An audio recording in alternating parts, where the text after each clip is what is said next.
And then you start to have doubt. So maybe you start doubting if you're really focusing on the right content or if you even have the right resources.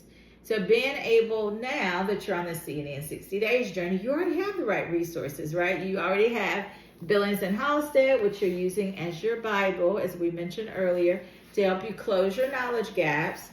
And then you're using as a supplemental resource Caputi's review book. It's an excellent Cliff Notes version, introduction, overview of the concepts, right? It doesn't quite go deep enough. This is why we use Billings and Halstead.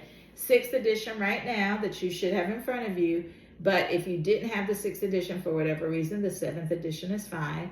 And then the other part of focus really is that time commitment.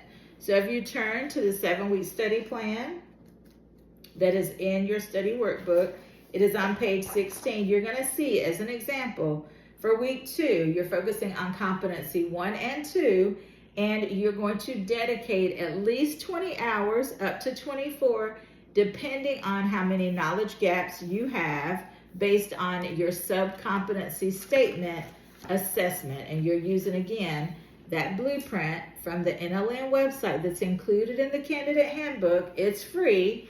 And you're going through all 65 sub-competency statements and seeing where you are. You know, the goal is that you're at that 70 to 80% confidence level, that once you get to a question on the CNE exam, you will be able to answer it correctly.